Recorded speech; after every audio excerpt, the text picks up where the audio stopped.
¿Por qué después de décadas seguimos cantando las mismas letras sobre pobreza y marginación en México? La pobreza y la marginación no son nuevas, pero tampoco se han ido. Lo curioso es que si uno escucha las canciones que se escribieron hace 20 o 30 años, parece que fueron escritas ayer. Y no es casualidad. En este video quiero invitarte a hacer un viaje musical, crítico y social por la realidad mexicana. Vamos a hablar de pobreza, marginación y también de cómo las ciencias sociales nos ayudan a entenderlas y no solo quejarnos de ellas. Para esto vamos a dividir el video en unos cuantos segmentos. El primero que vamos a ver va a ser el contexto social. Y así han pasado decenas de años, pues en un mundo globalizado, la gente pobre no tiene lugar.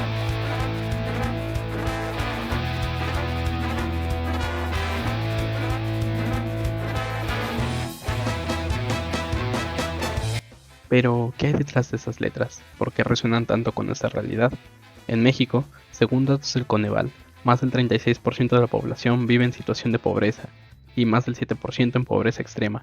Pero más allá de los números, hay vidas, trabajadores que no alcanzan a cubrir la canasta básica, familias desplazadas por violencia o falta de vivienda, niños sin escuela ni acceso a internet. Esta situación tiene raíces profundas desde los años 80, y no me refiero a esos 80s, me refiero a los 80s donde México vivió una de sus peores crisis. El país se endeudó, el gobierno nacionalizó la banca y la pobreza se disparó. La gente trabajaba más pero ganaba menos, y todo gracias al modelo neoliberal.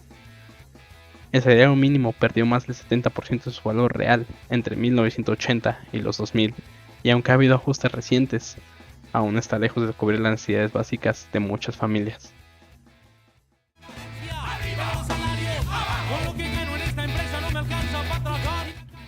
La carencia no es solamente una canción de ska super bailable que toda banda de covers toca en bares.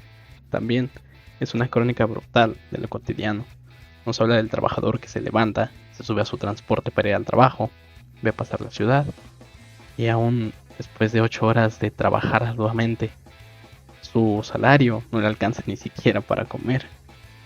Este tipo de letras retratan lo que las ciencias sociales llaman desigualdad estructural. No importa cuánto te esfuerces, si el sistema está armado para que no avances, el resultado ya está escrito. Lo decía Pierre Bourdieu: sin capital económico, cultural o social, no hay movilidad real. Muchos trabajadores carecen de redes, educación de calidad o tiempo para desarrollarse. Están atrapados en una trampa de pobreza. Trabajan sin parar, pero siguen estancados.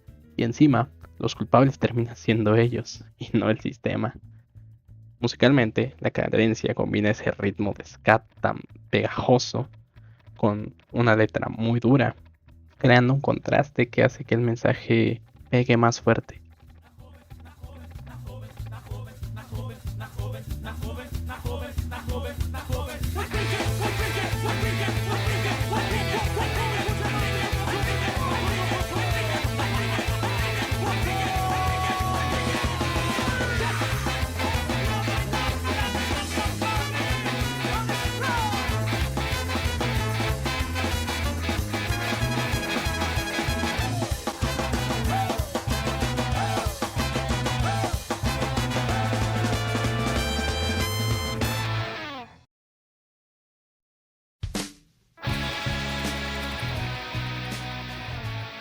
Esta canción salió en 1997 como parte de su álbum debut ¿Dónde jugarán las niñas? Sí, el título es una parodia crítica a ¿Dónde jugarán los niños de Maná?, pero con un tono mucho más agresivo, sarcástico y directo. La letra fue compuesta principalmente por Miki, bajista de la banda, y está cargada de furia política. De hecho, aunque no lo diga con nombre y apellido, esta canción está claramente dedicada al entonces presidente Ernesto Zedillo, en un México que venía arrastrando crisis económicas, escándalos de corrupción, pobreza estructural y una desconfianza brutal hacia el sistema político. Y es que Gimme the Power no es solo una canción que suena fuerte, es un reclamo colectivo, cuestiona a la policía, al gobierno, a la burocracia y a esa élite que vive del esfuerzo de la clase trabajadora. Es el reflejo de una sociedad que ya no quiere ser espectadora, quiere recuperar el control. Así que, mientras suena ese instrumental que armé desde cero, te invito a que escuches este grito de hartazgo y pienses qué tanto ha cambiado México desde entonces.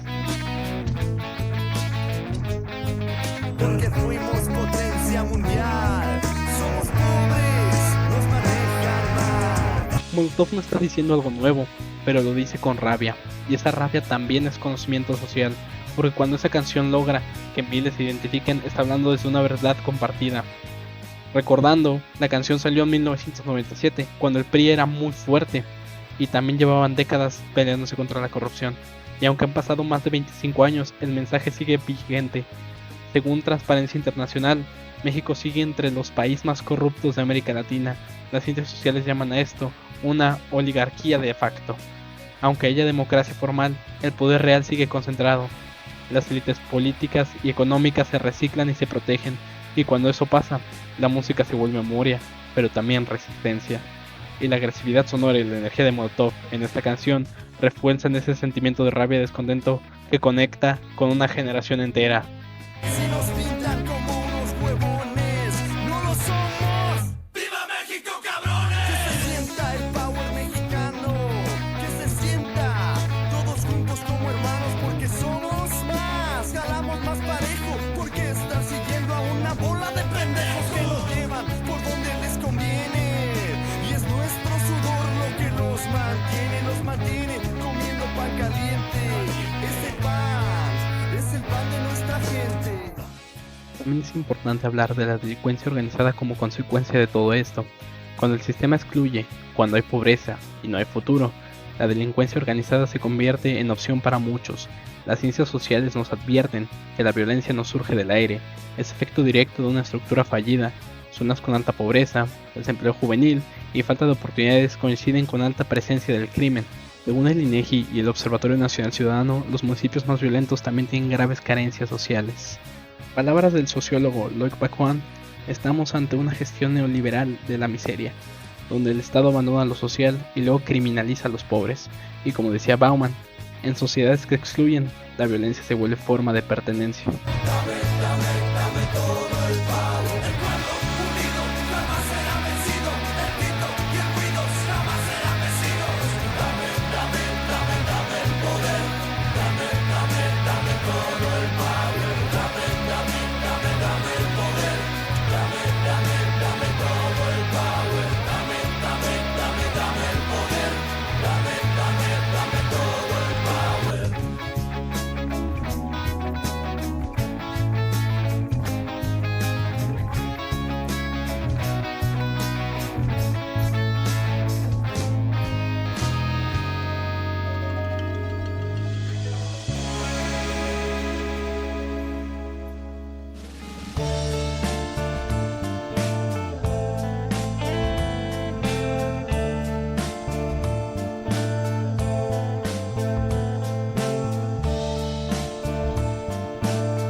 Hit Me fue lanzada en 2003 como parte del disco Dance and Dance Denso, el tercer álbum de Molotov, producido por Gustavo Santaolalla, interpretada principalmente por Randy, el baterista. La canción es una crítica sarcástica y feroz a la corrupción, el abuso policial y la impunidad en México. Con su mezcla de inglés y español, refleja el hartazgo social tras los primeros años de gobierno de Vicente Fox, cuando muchas promesas de cambio se quedaron en el aire. En México, según el World Justice Project 2023, el 94% de los delitos no se denuncian y la impunidad supera el 90%. ¿Por qué? Porque la gente no cree en las autoridades. Este fenómeno se conoce como deslegitimación institucional, cuando la autoridad no presenta ni protege, sino que se convierte en una amenaza. La policía, los jueces, las instituciones dejan de ser aliados del pueblo para volverse parte del problema. Pero no es algo nuevo, esto tiene raíces en los años 80 y 90, como ya hemos visto a través de las crisis económicas que se presentaron. La desigualdad creciente y el desempleo masivo. Fue también cuando se firmó el Tratado Libre de Comercio, que trajo una avalancha de productos extranjeros, pero también provocó el colapso de miles de pequeñas empresas mexicanas. El resultado, más pobreza, más marginación y más jóvenes empujados a la informalidad o al crimen. Y entonces apareció el narco como alternativa económica. El crimen organizado creció al mismo tiempo que el Estado se descomponía. Y si no había oportunidades ni justicia, ¿en qué iba a confiar la gente? Hit Me retrata ese colapso de confianza. Te dice, el sistema te pega, y ya ni siquiera sorpresa. De hecho, se vuelve rutina. Lo más duro es que la cultura popular lo normaliza, pero también lo denuncia. Es ahí donde entra el rock mexicano. El rock mexicano entró como resistencia en los años 90, con bandas como Molotov, Café Tacuba, La Maldita Vecindad y El Tri, entre muchos otros. No eran precisamente favoritos del gobierno y de los medios tradicionales, eran incómodos. Sus letras hablaban de pobreza, migración, marginación, racismo y corrupción. Por eso eran marginados e incluso censurados. Pero eso es justamente lo que les dio fuerza. Representaban al pueblo que no tenía voz. El rock mexicano se convirtió en una forma de resistencia cultural, una trinchera desde donde se gritaba lo que nadie quería escuchar. Molotov desmantela la idea de autoridad confiable. Es una crítica directa a un sistema que usa el poder para abusar, no para servir. Piénsalo, cuando la pobreza impide acceder a derechos básicos, cuando la marginación hace que millones vivan al margen del sistema formal, cuando la corrupción permite que quienes deberían cuidar roben o extorsionen, entonces la delincuencia organizada no solo gana poder, sino que se vuelve para muchos una opción viable o incluso necesaria, y lo que queda es una sociedad fracturada, desconfiada y harta, y eso exactamente es lo que canta Molotov. Mensaje de un pueblo libre y soberano. Porque tu Molotov también es mexicano.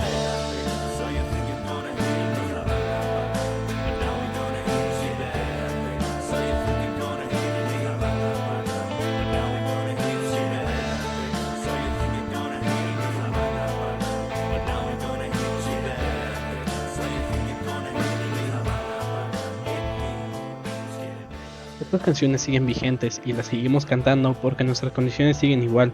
Las ciencias sociales no solo nos dicen cómo es la realidad, sino cómo se construyó así y cómo podría cambiar. El cambio estructural requiere voluntad, organización y conocimiento. Desde la educación, desde las calles, desde nuestras trincheras.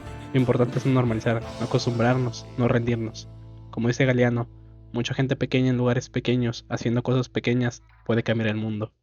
Y también como diría Paulo Freire, la educación no cambia el mundo, cambia a las personas que van a cambiar el mundo. ¿Y tú? ¿Qué canción o grupo mexicano crees que mejor refleja esta realidad? Gracias por ver este video. Si te gustó, comparte, discute y sobre todo cuestiona, porque solo entendiendo lo que cantamos podremos cambiar lo que vivimos.